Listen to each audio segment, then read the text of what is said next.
Hello hello दोस्तों, मैं सोनू विश्वास अपने इस मैथ बाय सोनू विश्वास यूट्यूब चैनल पे बहुत बहुत स्वागत करता हूँ। आज हम नंबर सिस्टम का एक महत्वपूर्ण पार्ट रिमाइंडर थ्योरम लेके चलेंगे, जो अपने आप में एक बहुत महत्वपूर्ण भूमिका निभाता है। इससे रिलेटिव हम बहुत सारे क्वेश्चंस करेंगे, बेसिक समझेंगे, इसका बहुत ज़रूरी रहेगा आपके लिए, तो ध्यान दें और नोट भी करते रहें नोटबुक पे। तो सबसे पहली बेसिक वाली बात हम क्या जानेंगे इसमें,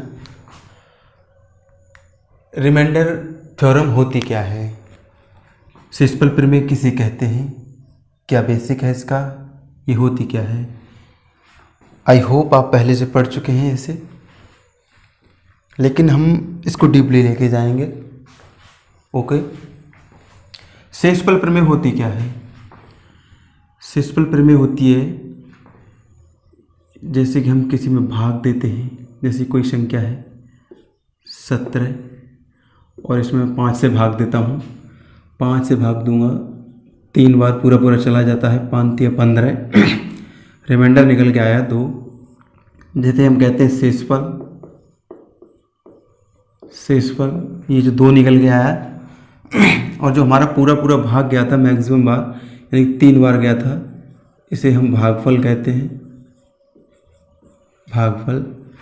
और जिससे भाग दिया जाता है उसको हम भाजक कहते हैं। जिसमें भाग दिया जाता है जो संख्या है उसे हम भाज्य कहते हैं, उसे हम भाज्य कहते हैं।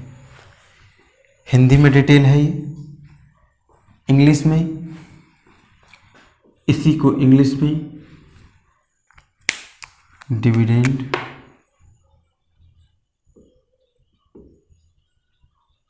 डिविडेंड कहते हैं। शेषफल को इंग्लिश में रिमाइंडर कहते हैं, रिमाइंडर कहते हैं। भागफल को कोशेंट कहते हैं,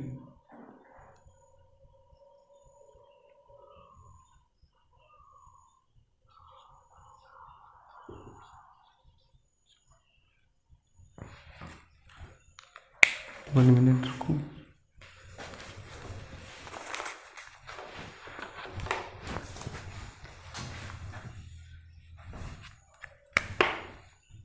भागफल को इंग्लिश में कोशेंट कहते हैं, कोशेंट। और भाजक को डिवाइजर कहते हैं, भाजक को डिवाइजर कहते हैं। इसकी हिंदी एंड इंग्लिश आप फॉर्म जान चुके हो, ठीक है। अब इसका बेसिक क्या होता है वो समझो आप। जैसे कि मैंने किसी संख्या 17 में 5 से भाग दिया, 3 बार पूरा पूरा भाग चला गया, रिमाइंडर 2 आ गया। कहने का मतलब ये हुआ कि रिमाइंडर 2 जो आया है अब हमारा 2 में भाग नहीं जाएगा, यानी 5 से 2 में भाग नहीं जाएगा। जब नहीं जाएगा तो उसी को हम रिमाइंडर कह देते हैं, ठीक है। ये आप समझ चुके हो। बेसिकली होता क्या है, अगर मुझे ये भाज्य ना दिया जाए एंड डिविडेंड मुझे ना दिया जाए, कहने का मतलब ये संख्या जो लिखी हुई है 17 ये मुझे ना दी जाए, सिर्फ 5, 3, 2 यानी कि भाजक, भागफल और शेषफल मुझे दिए जाएं, फिर ये पूछा जाए तो क्या होगा, भाज्य बराबर, भाज्य बराबर। ये एक्चुअली संख्या होती क्या है, ये होती है भाजक गुणा भागफल, क्योंकि हमने इसमें भाग दिया 3 बार गया तो 5 3 15 और 2 17, यही तो है। तो भाजक, भाजक गुणा भागफल, गुणा भागफल प्लस शेषफल, जमा शेषफल है प्लस शेषफल। इंग्लिश में आप लिख लो इसे डिविडेंड, डिविडेंड बराबर divisor, divisor into quotient, quotient plus remainder, plus remainder. यही आपकी रिमाइंडर थ्योरम होती है, इसी को रिमाइंडर थ्योरम कहते हैं। बेसिकली आप अगर इसे समझ गए तो आप पूरी रिमाइंडर थ्योरम ख़त्म हो जाएगी। ठीक है, कोई दिक्कत आपको आने वाली नहीं होगी। अब इसको आप नोट कर लो, समझ लो इस चीज़ को, इससे रिलेटेड बेसिक बातें समझेंगे हम। ठीक है, हटाते हैं इसे।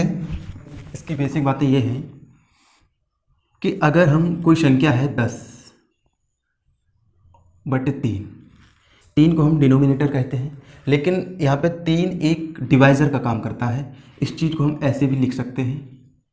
ठीक है, इस चीज़ को हम ऐसे भी लिखेंगे, रिमाइंडर थ्योरम ऐसे यूज करेंगे इसे। तो 3 से भाग दोगे 10 में तो 3 बार जाएगा 9, एक रिमाइंडर आ जाएगा। ठीक, तो आप ऐसे ना करके आपको डायरेक्ट भाग देना है। 3 3 के 9, रिमाइंडर कितना बच गया? एक रिमाइंडर बच गया, तो हम इसे दिखाएंगे एक रिमाइंडर। कहने का मतलब प्लस का रिमाइंडर एक बचा है। इससे पहले जब मैं आपको लास्ट 2 डिजिट पढ़ा रहा था उसमें मैंने आप थोड़ी सी व्याख्या की थी इस चीज़ की कि 3 से हमने भाग दिया 10 में। ठीक, पूरा पूरा भाग जो जा रहा है यानी कि 9 में चला गया, 3 3 का 9, एक रह गया प्लस का, वो हमारा रिमाइंडर हो गया प्लस का। अगर मुझे माइनस का रिमाइंडर चाहिए, माइनस का रिमाइंडर क्यों चाहिए? क्योंकि माइनस के रिमाइंडर की ज़रूरत हमें बहुत पड़ेगी, वो हमारी कैलकुलेशन को सिंपल बनाता है। अगर मुझे माइनस का रिमाइंडर चाहिए तो मुझे ठीक नो एंट्री में घुसना पड़ेगा। मैंने आपको बताया था फाइन लगेगी नेगेटिव में, लग जाने दो। मैं पूरा पूरा 10 में भाग देने की कोशिश करूँगा, नहीं चाहता है तो मैं कुछ उधार ले लूँगा। 3 3 का 9, 3 चौक 12, मैं ठीक इससे आगे आने वाला मल्टीपल जो है उसमें भाग दिया मैंने। 3 चौक 12, 12 तो है नहीं मेरे पास, 10 है, इसका मतलब माइनस का 2 मुझे फाइन देना पड़ेगा, माइनस का 2 रिमाइंडर आ गया। ठीक, इसी प्रकार संख्या अगर 17 लिखी हुई है, मैं इसमें 5 से भाग दे रहा हूँ तो 5 या 15 प्लस का 2 रिमाइंडर, 5 चौक 20 माइनस का 3 रिमाइंडर। अब आप एक बात ये भी देख पा रहे हो कि ये माइनस और प्लस के रिमाइंडरों का योग, माइनस और प्लस के रिमाइंडरों का योग, चिन्हों से आपको कोई मतलब नहीं है, अंक एक वैल्यू की बात कर रहा हूँ मैं। 2 और 1 3 यानी कि डिनोमिनेटर, 3 और 2 5 यानी कि डिनोमिनेटर, डिनोमिनेटर यानी कि डिवाइज़र, 2 और 1 3 डिवाइज़र, 3 और 2 5 डिवाइज़र। कहने का मतलब जो डिवाइज़र होता है जिसे हम भाग देते हैं, वो डिवाइज़र प्लस एंड माइनस के जो शेषफल निकालता है, उन शेषफलों का योग डिवाइज़र ही होता है। इससे हमें सीख क्या मिली? इससे जानने वाली बात क्या है? अगर मुझे प्लस का 2 रिमाइंडर मिल गया तो मुझे माइनस का 3 रिमाइंडर निकालने के लिए 5 से पुनः भाग देने की कोई आवश्यकता नहीं है। अगर मुझे +2 रिमाइंडर मिल गया, अगर मैं आपसे पूछूं कि माइनस का रिमाइंडर कितना होगा तो आप बता दोगे कि प्लस और माइनस के रिमाइंडरों का योग डिवाइज़र होता है। तो +2 मेरे पास है ही, तो मैं कितना जोड़ूँ कि 5 हो जाए? तो कहोगे आप 3, तो कह दोगे आप डायरेक्ट कि माइनस का 3 रिमाइंडर आएगा इसका। ऐसे ही आप कहोगे। इसमें अगर मुझे पता है कि माइनस का 2 रिमाइंडर मेरे पास है, अगर मैं आपसे प्लस का रिमाइंडर लेना चाहूँ तो आप कहोगे 2 में ऐसा क्या जोड़ें कि 3 हो जाए, तो 1 जोड़ो। तो आप डायरेक्ट कह दो भाई माइनस का 2 रिमाइंडर तो है हमारे पास, अगर प्लस का चाहिए तो आपके पास 1 रिमाइंडर प्लस का आ जाएगा। इस चीज़ को समझे आप? इस चीज़ का बेसिक मतलब क्या है, बहुत इंपॉर्टेंट मतलब क्या है इसका? देखो, इंपॉर्टेंट चीज़ ये है, 23 लिखा हुआ है। ठीक, कितना लिखा हुआ है? 23। 9 से मैं इसमें भाग दे रहा हूँ, 9 से भाग दूंगा, 9 दूनी 18, रिमाइंडर प्लस का 5 आ गया, माइनस का लूँगा 9 से 27। अब माइनस का मैंने भाग दे के देख रहा हूँ, ये आपको नहीं करना है। प्लस का 5 मिल गया तो माइनस का 4 होगा, आपको पता है, दोनों का योग 9। ठीक, तो ये डायरेक्ट निकालने वाली चीज़ है। अगर आपको माइनस का 4 रिमाइंडर है तो प्लस का पूछूँ तो आप डायरेक्ट बता दोगे 4 में 5 जोड़ दो भाई, 4 और 5 9 हो जाएगा, और प्लस का 5 रिमाइंडर निकल आया। ऐसे ना तो आपको ऐसे बताया जाता है कई जगह पे, माइनस का 4 रिमाइंडर आया तो इस 9 को जोड़ दो तो 5 रिमाइंडर आ गया, वही बात तो है। ठीक, समझे इस बात को आप? अब मैं आपको एक छोटी बातें और बताना चाह रहा हूँ, इसे देख लो आप। बेसिक बातें ही समझने वाली, इनसे शुरुआत होती है इसलिए मैं शुरुआत कर रहा हूँ। जहाँ से शुरुआत होती है, अच्छी शुरुआत होगी तो सही रहेगा।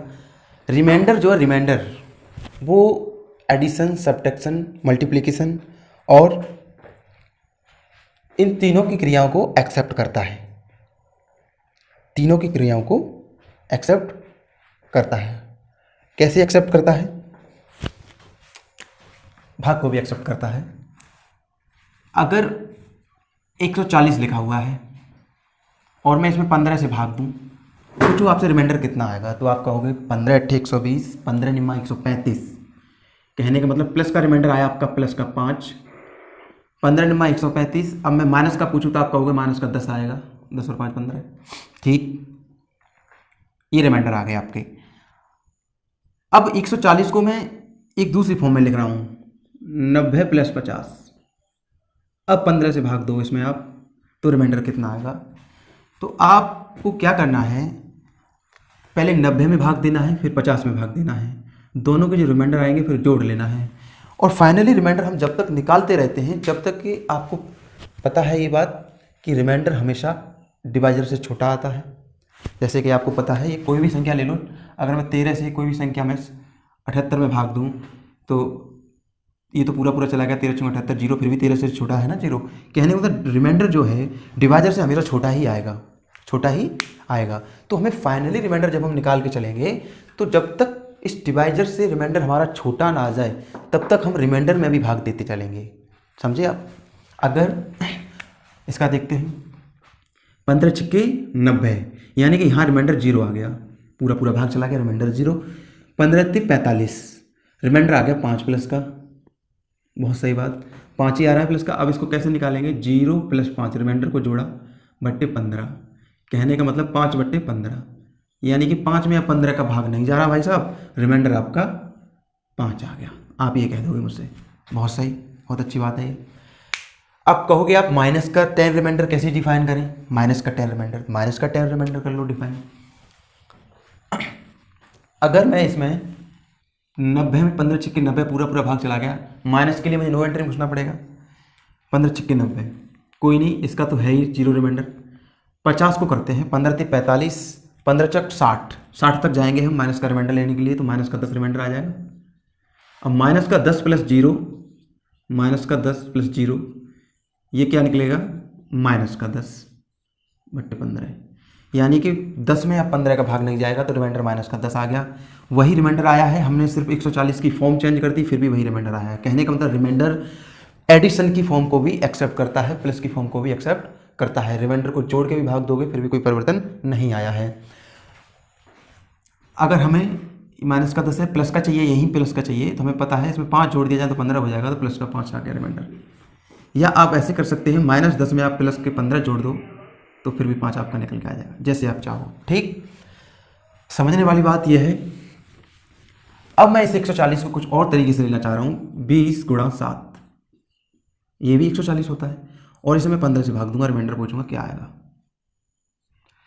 तो आपको क्या करना है, बेसिक में 2 संख्याएं हैं, 3 संख्या हो, 4 संख्या हो, चाहे गुणा में हो चाहे जोड़ में हो, आपको अलग अलग प्रत्येक संख्या में भाग देना है। चिन्हों के हिसाब से रिमाइंडर का भी गुणा भाग घटाया सब हो जाएगा। 15 का हम 20 में भाग देंगे, 15 × 15, तो रिमाइंडर आ गया आपका प्लस का 5। अब हम 7 में भाग देंगे, तो आपको पता है 7 छोटी संख्या है 15 से, तो भाग एक भी बार जाएगा नहीं, यानी कि 7 ही रिमाइंडर हो गया। अगर आप 15 से 7 में भाग दोगे तो भाग कितनी बार गया, 0 बार, 0 यानी 7 में 0 के साथ 7 रिमाइंडर आ गया। इसका मतलब ये हुआ रिमाइंडर 20 में दिया तो 5 आया, और गुणा 7 में दिया तो 7 आया। कहने का मतलब 5 × 7 = 35 रिमाइंडर आया। अब आप एक बात बताओ मुझे, मैंने कहा था डिवाइजर से रिमाइंडर हमेशा छोटा रहता है और छोटा आएगा भी, लेकिन 35 क्या एग्जैक्ट रिमाइंडर है? नहीं है, क्योंकि 35 ये बहुत बड़ी संख्या है। तो हम क्या करेंगे, मैंने आपको बताया, जब तक हमारा एक एक्यूरेट रिमाइंडर नहीं आ जाए, फाइनल रिमाइंडर नहीं आ जाए, तब तक हम भाग देते रहेंगे। अब 35 में 15 का भाग पुनः देंगे, 15 दूनी 30, रिमाइंडर कितना आ गया आपका 5, प्लस का 5 आया, यहाँ भी प्लस का 5 आ रहा था, यहाँ भी प्लस का 5 आ रहा था, और यहाँ भी प्लस का 5 आया है। अब आप कहो गुणा में माइनस रिमाइंडर को भी डिफाइन कीजिए साहब, तो हम माइनस रिमाइंडर को भी डिफाइन करेंगे। 20 में और 7 में हम जब भाग दिया तो हम प्लस के रिमाइंडर लेके चल रहे थे, माइनस के रिमाइंडर लेंगे। 15 × 15, 15 दूनी 23, यानी कि माइनस का 10 रिमाइंडर। 7 में भाग नहीं गया, हम दे रहे हैं क्योंकि माइनस का रिमाइंडर चाहिए हमें। 15 × 15 तो माइनस का 8 आ जाएगा, लेकिन माइनस का 10 और माइनस का 8 फिर आपको प्लस में ले जाएगा, लेकिन मुझे माइनस का रिमाइंडर डिफाइन करना है तो मुझे इसे 7 लेके चलना पड़ेगा, ये 7 रिमाइंडर है। अब आपने देखा माइनस का 10 × 7, माइनस का 70 रिमाइंडर आया। आपको लगता है माइनस का 70 रिमाइंडर, 70 तो बहुत बड़ी क्वांटिटी है या वैल्यू है, तो हमें क्या करना पड़ेगा, 15 से पुनः भाग देना पड़ेगा। 15 × 60, यानी कि माइनस का 10 रिमाइंडर आ गया। यही डिफाइन करवा रहे थे आप मुझसे। कहने का मतलब ये हुआ कि रिमाइंडर जो है गुणा, एडिशन है ना, और एक और ले लो, सब्ट्रैक्शन वाली और क्रिया देख लो, फॉलो करता है ये, सब्ट्रैक्शन वाली क्रिया भी फॉलो करता है। 140 है ना, 200 में से अगर हम 60 घटा देते हैं, 140 बचता है, 15 से भाग दो, फिर भी रिमाइंडर वही आएगा। 15 एकम 15, 5 आ गया, 15 × 45, रिमाइंडर प्लस का 5, 15 × 60, रिमाइंडर 0। कहने का मतलब रिमाइंडर आया 5 माइनस जो चिन्ह है वो लेके चलेंगे, प्लस था तो प्लस लेके चल रहे थे, गुणा है तो गुणा लेके चल रहे थे। 5 - 0 रिमाइंडर आया, यानी 5 रिमाइंडर। अब भाग जाएगा नहीं, रिमाइंडर फाइनली हमारा यही हो गया। माइनस डिफाइन भी कर सकते हो आप यहाँ से, कहोगे आप भाई सब्ट्रैक्शन में माइनस डिफाइन भी कीजिए, -10 आना चाहिए। तो मैं क्या करूँगा, 15 एकम 15, 5 आ गया, 15 × 45 नहीं, मुझे आगे तक जाना है, 15 × 60, ठीक है। कहने का मतलब माइनस का 10 रिमाइंडर, और यहाँ 0। तो रिमाइंडर अब आपका निकल के आया -10 -0 बराबर -10 रिमाइंडर। -10 15 से छोटा है, तो फाइनली रिमाइंडर -10, ठीक है। लेकिन फाइनली रिमाइंडर जब हम आंसर चेक कर रहे होंगे, आंसर आपको प्लस रिमाइंडर ही देना पड़ेगा, प्लस रिमाइंडर ही आपको ऑप्शन में मिलेगा। तो फाइनली तो हम प्लस का निकालते हैं, माइनस का रिमाइंडर हमें हमारी कैलकुलेशन को सॉल्व करता है, सिंपल बनाता है, ठीक। अब कैसे सिंपल बना लेता है ये भी सोचने वाली बात है। कोई संख्या 17 है, ठीक है, और गुणा 26, समझ पा रहे हो आप। 17 × 26 है, 9 से आपको भाग देना, रिमाइंडर पूछ रहा है। तो आप क्या करेंगे, प्लस का रिमाइंडर लेके चलेंगे तो देखो कैसे कैलकुलेशन हमारी हार्ड हो जाएगी। 9 × 9 प्लस का रिमाइंडर निकल के आ गया 8, 9 दूनी 18 प्लस का रिमाइंडर निकल के आ गया हमारे यहाँ भी 8। कहने का मतलब 8 × 8 = 64, फिर आपने 9 में भाग दिया, 9 × 7 = 63, रिमाइंडर आ गया आपका 1, ठीक है। आपको गुणा करना पड़ेगा, 64 तक जाना पड़ेगा। अब हमें क्या करना है, अगर माइनस रिमाइंडर लेके चलें, 17 × 26 जो है, इसमें 9 से भाग दूँ, माइनस का रिमाइंडर लेके चलूँ, 9 दूनी 18, माइनस का 1 रिमाइंडर, 9 × 27, माइनस का 1 रिमाइंडर। क्या आया, माइनस का गुणा माइनस, यानी कि +1, यही आपका रिमाइंडर हो गया। समझे आप, डायरेक्ट निकल के आ गया। कैलकुलेशन छोटी होगी, माइनस का 1 गुणा माइनस का 1 यानी प्लस का 1, प्लस के 1 में 9 का भाग जाएगा नहीं, फाइनल रिमाइंडर हमारा यही हो गया। समझे आप इस बात को, बहुत बहुत ज़रूरी बात है ये। आप पे आने वाली जो रिमाइंडर थोड़े क्वेश्चन होंगे बहुत जल्दी सॉल्व हो जाएंगे, ठीक है। अब आपको क्या समझना है, और इम्पोर्टेंट बात है, बहुत बहुत इंपॉर्टेंट है, वो 27 है और आपसे पूछा गया है 6 से भाग दो रिमाइंडर क्या होगा। तो आप कहोगे 6 × 24 प्लस का रिमाइंडर 3 और माइनस का रिमाइंडर 3, 3 और 3 6 हो गया। मैं ये कह रहा हूँ इसको और तरीके से भी कर सकते हैं हम। 27/6 ही तो था, पहले हम इसको सिंप्लीफाई कर ले रहे हैं, इस फ्रैक्शन को 3 से सिंप्लीफाई हो जाएगा, 3 × 27, 3 दूनी 6। लेकिन जिससे हमने सिंप्लीफाई किया है उसको हम यहाँ लिख लेंगे, याद रखना पड़ेगा हमें, ठीक है। तो अब ये बन गई फ्रैक्शन 9/2। अब हमें 27/6 में नहीं 9/2 में देखना है रिमाइंडर क्या है। तो 9/2 में आप जानते हो 2 × 8, रिमाइंडर 1 आ गया। क्या ये 1 सही है? नहीं है, ये 1 सही है। 9 में 2 का भाग दें तो 1 रिमाइंडर आ गया। अगर हम इस सिचुएशन पे लौट के आए, सेम यही बनाना चाहें, तो आपको 3 से आपने जो सिंप्लीफाई किया था, भाग दिया था, वापसी में आपको 3 का गुणा करना पड़ेगा। 3 का गुणा इन तीनों संख्याओं में कर दो, 3 × 27, 3 दूनी 6, रिमाइंडर में भी 3 × 3। अब ये चीज़ आपको ये बता रही है कि 6 से हमने 27 में भाग दिया है तो प्लस का 3 रिमाइंडर आ रहा है। अब आप कहोगे इसी तरीके से माइनस का रिमाइंडर भी डिफाइन कीजिए आप। तो आपको क्या करना है, यहाँ प्लस का रिमाइंडर निकाल रहे थे, हम माइनस का लेके चलेंगे। 2 × 5 = 10, यानी कि 9 तो है हमारे पास, तो रिमाइंडर माइनस का 1 आ गया, माइनस का 1 आ गया रिमाइंडर। लेकिन ये 2 से भाग दिया तब माइनस का आया है। अगर हम 6 से 27 में भाग दे रहे थे तो माइनस का कितना आता, तो आपको फिर 3 का गुणा करना चाहिए था, तो माइनस का 3 आ जाता। समझ रहे हो, तो माइनस का 3 भी डिफाइन हो गया। अब ये चीज़ कितनी ज़रूरत वाली है, कहीं कहीं ऐसी चीज़ें पड़ेंगी आपको।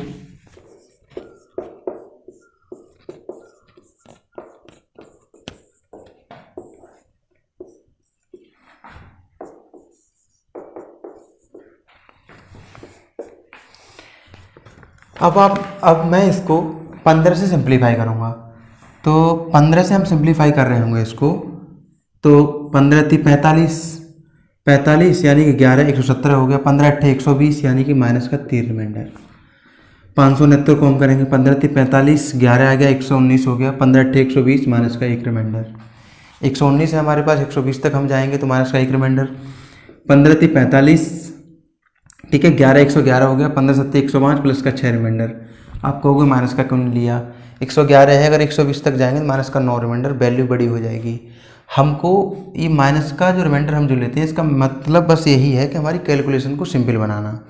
अगर हम माइनस का 9 रिमाइंडर ले लेते तो अंक की वैल्यू ज़्यादा हो जाती और हमें हार्ड पड़ जाता। अब हम इसको कर रहे होंगे माइनस का 3 ये है गुणा माइनस का 1 गुणा 6, यानी कि माइनस का 3 और माइनस का 1 3 इंटू 6, यानी कि 18 में भाग आप 15 के दे रहे होंगे तो 15 1 15, रिमाइंडर 3 आ जा रहा होगा। 18 तो भाई 15 से बड़ी संख्या है, जबकि आपको पता है कि रिमाइंडर तो हमेशा 15 से छोटा ही आएगा। तो आप इस चीज़ को कह सकते हो कि इसमें एक बार भाग और चला जाएगा। समझे आप इस बात को?